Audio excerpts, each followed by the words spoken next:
So we're here today to talk about our grandmother, Stella Israel, who was born in Rhodes Island.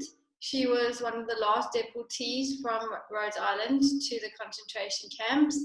And during her ordeal in the camps, she was deported to 5 different camps, starting with Haidari prison camp and then going to Auschwitz, Dachau, Bergen-Belsen, and I think one other one, before eventually being liberated by the Russian army and then being taken to a camp in Milan to recuperate. My name is Leora, and this is my sister Amanda.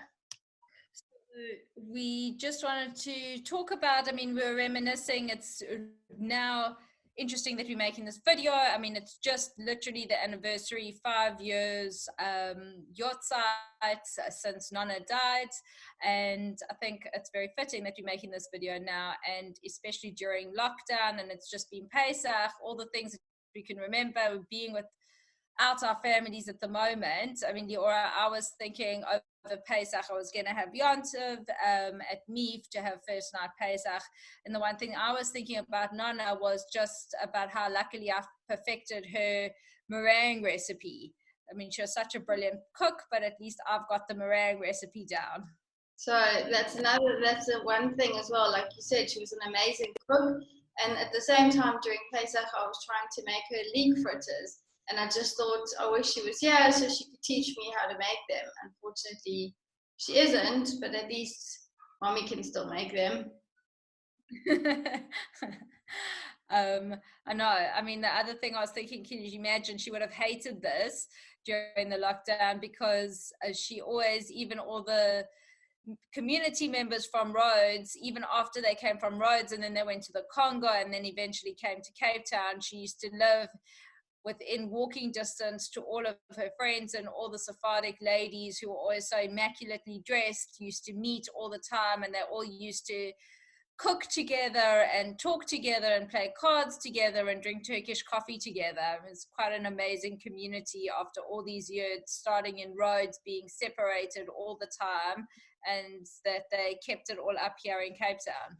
Yeah, and she definitely wouldn't have spent all day in her pajamas. No.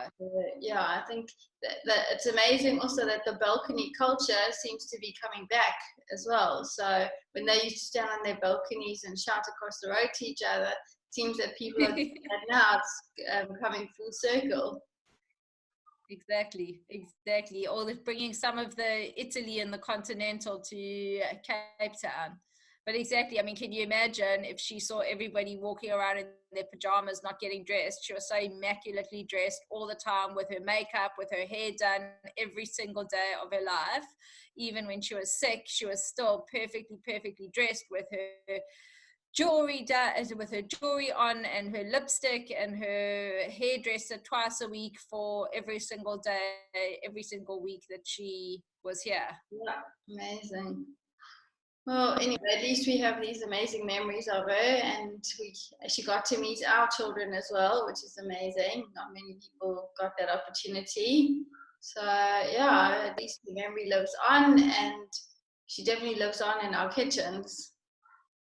In our kitchens, and also in Mia, who looks exactly like her, which is amazing to see as well.